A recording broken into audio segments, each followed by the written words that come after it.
पहले लोगों को अमीर करो फिर टैक्स लगाओ। मुल्क में मिसाक़ मईशत और तवील पॉलिसीज बनाने की जरूरत है। जो रवैया था क्या कहेंगे आप? ये आप इसको जारी बात इसकी मजम्मत करेंगे? 20 साल तक नाकाम रही, गैर संजीदा रही और फिर सकूत ढाका हो गया।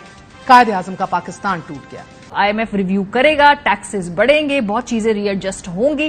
डॉक्टर साहब कहते थे कि ऐसा नहीं होगा, लेकिन बहरहाल वैसा ही हुआ है। टेररिज्म का एक मंत्रा उसने शुरू किया हुआ है ताकि कश्मीर की बात ना की जा सके, ताकि कोई और मसाइल ना पाकिस्तान रेज करे। जरूरत है, जब हमने खुद कहा है कि हम खुद टेररिज्म के खिलाफ हैं, तो ये कैसे कह सकते हैं जैसे कुछ लोगों ने कहा है कि ये पाकिस्तान पे, ये वो कहते हैं चोर की दाढ़ी में तिनके वाली बात ही मुझे लगती है। हालात प्लांट यहाँ पे सारे बंद हो रहे हैं, यहाँ पे हालात रोटी खाने के पैसे नहीं है, लेकिन टैलेंट की कमी नहीं। उस वक्त पाकिस्तान में वजीर आजम या मोहम्मद नवाज शरीफ, बेनजीर भुट्टो, फारूक लगारी और सदर इसाक खान के दरमियान इक़्तिदार की जंग जारी थी। उस वक्त हिंदुस्तान मुआशी क्राइसिस और डिफॉल्ट का सामना कर रहा था। नमस्ते दोस्तों, जय हिंद, वंदे मातरम। स्वागत है आपका हमारे चैनल पर। दोस्तों, जैसा कि आप जानते हो, पाकिस्तान में बच्चे से बूढ़े को सबको सिखाया जाता है भारत हमारा दुश्मन है, और इनसे सब में आगे पाकिस्तान की मीडिया, जो भारत की छोटी से छोटी तरक्की बर्दाश्त नहीं कर सकती।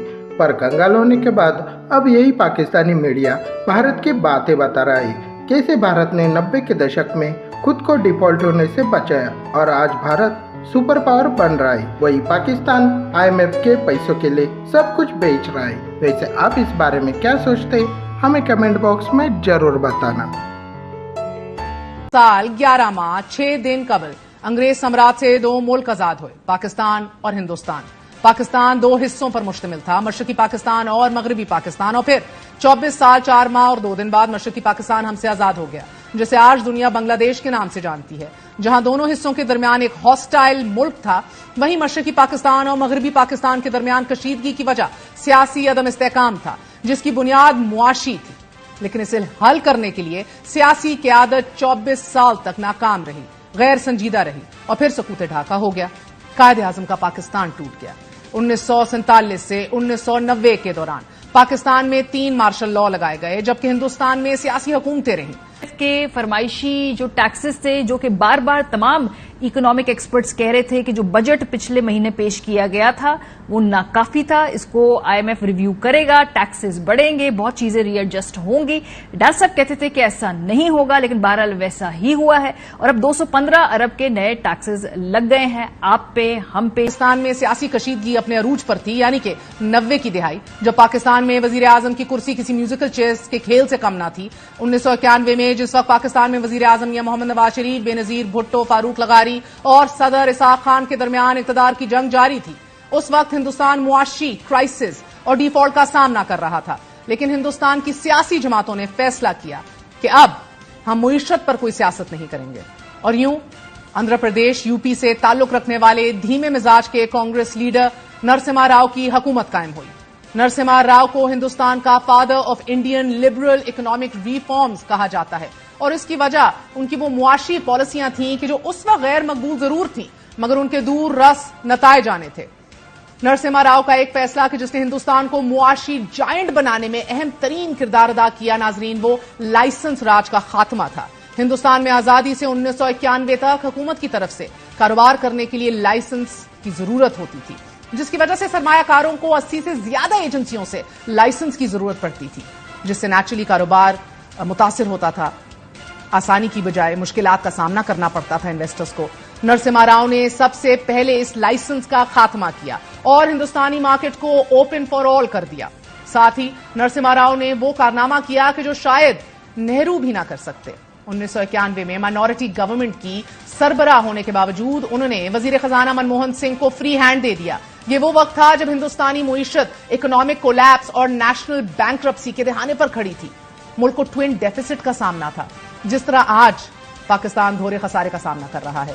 पाकिस्तान की तरह उस वक्त इंटरनेशनल रेटिंग एजेंसी मूडीज ने हिंदुस्तान की रेटिंग कम कर दी, जिसके नतीजे में चंद्रशेखर की हुकूमत बजट पास करवाने में नाकाम हो गई। यही नहीं, रेटिंग में कमी के बाद IMF ने हिंदुस्तान के प्रोग्राम को मुअत्तल कर दिया, वर्ल्ड बैंक ने मुआवनत बंद कर दी। हुकूमत के खात्मे से कबल चंद्रशेखर ने वो जुआ खेला कि जिसे आती दुनिया और हिंदुस्तानी तारीख में हमेशा याद रखा जाएगा। शेखर ने आईएमएफ और दीगर मालियाती इदारों की तरफ से इमदाद बंदिश के बाद इंडियन गोल्ड रिजर्व्स का बड़ा हिस्सा बतौर कोलैटरल बैंक ऑफ इंग्लैंड और यूनियन बैंक ऑफ स्विट्जरलैंड के पास रख दिया। बैंक ऑफ इंग्लैंड ने 47 टन सोने को गिरवी रखकर रिजर्व बैंक ऑफ इंडिया को $405 मिलियन की इमदाद दी। और चूंकि उस वक्त हिंदुस्तान में करेंसी की कदर कम हो रही थी, महंगाई बढ़ रही थी, मुल्क को ट्विन डेफिसिट का सामना था, एक डॉलर अहम तरीन था। जिस वक्त नरसिम्हा राव ने हल्फ उठाया, हिंदुस्तान के पास सिर्फ $600 मिलियन ज़र मुबादला ज़खायर थे। स्विट्जरलैंड और इंग्लैंड के बैंकों से $1 अरब के बाद और आईएमएफ से $2.2 अरब इमरजेंसी कर्ज मौसूल हो चुका था। हिंदुस्तान को इस मुआशी क्राइसिस का सामना सिर्फ इस वजह से करना पड़ा कि हिंदुस्तान रुपए की कदर को दिहाइयों तक आर्टिफिशियली मैनेज कर रहा था। 90 की दिहाई से गुज़िश्ता दिहाई में हिंदुस्तान के इंपोर्ट और एक्सपोर्ट बिल में बहुत बड़ा फर्क आ गया और इस करंट अकाउंट खसारे को कम करने के इकदाम नहीं लिए गए और 80 की दिहाई में बैरूनी कर्ज हद से ज्यादा लिया गया, जिसे अदा करने के लिए ना तो एक्सपोर्ट्स को बढ़ाया गया था और ना ही सरमायाकारी के लिए माहौल साजगार बनाया गया था हिंदुस्तान में। इससे सरमायाकारों का हिंदुस्तान पर एतमाद खत्म हो गया था। चंद्रशेखर का बैंक ऑफ इंग्लैंड और बैंक ऑफ स्विट्जरलैंड से किया गया मामला उनके सियासी करियर पर आखिरी कील तो साबित हुआ और उनका पॉलिटिकल करियर खत्म भी हो गया। लेकिन उनके बाद मुंतखब होने वाले नरसिम्हा राव ने तमाम सियासी क़यादत को खतरे से आगाह किया और फिर आईएमएफ के रिफॉर्म प्रोग्राम पर मनोअन अमल का फैसला कर लिया। नरसिम्हा राव उस वक्त की ऑपोजिशन जनता पार्टी, जनता दल के अलावा शिद्दत पसंद और मुसलमान मुखालिफ आरएसएस और दीगर पार्टियों को यह बावर करवाने में कामयाब हो गए कि अगर मुल्क ना रहा तो सियासत कहां करोगे। और फिर फकत 6 सालों में हिंदुस्तान के बैलेंस ऑफ पेमेंट्स, तजारती खसारे क्राइसिस का खात्मा हो गया। ये एक चांद की सिचुएशन ऐसे पेश कर रहा है कि वो कभी लाइट नहीं होती, कभी पानी नहीं होता, तो आप कैसे देख रहे हैं इसको?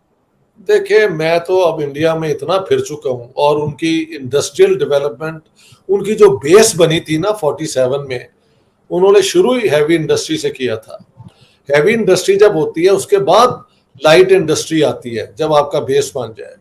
और इंडिया की पॉलिसी ये रही है कि फॉरेन टेक्नोलॉजीज यहाँ पे आके सिर्फ असेंबल ना करें, बल्कि वो पार्टनरशिप करें इंडिया के साथ और अपनी टेक्नोलॉजी को यहाँ के जो है ना लोकल, उनको भी वो शेयर करें। इस तरीके से मैंने देखा हर किस्म की कार अब यहाँ खुद बन रही है। और अभी जहाँ जो मैं हो के आया हूँ बेंगलोर, वो तो इंडिया का हाई टेक कैपिटल है ना। 70 किलोमीटर के अंदर इतनी वहां पे हैं ये आईटी की और बाकी ये बायो क्या कहते हैं यार, हर किस्म की हाई साइंटिफिक प्रोडक्शन यहाँ पे हो रही है। और मुझे कोई बता रहा था कि 17 लाख आईटी इंजीनियर सिर्फ बेंगलोर में काम करते हैं। बेंगलोर के बाद नाम आता है हैदराबाद, अहमदाबाद, चेन्नई और पुणे का, लेकिन कैपिटल जो है वो ये अपना बेंगलोर है। अब मैं आया हूँ अपना हैदराबाद में।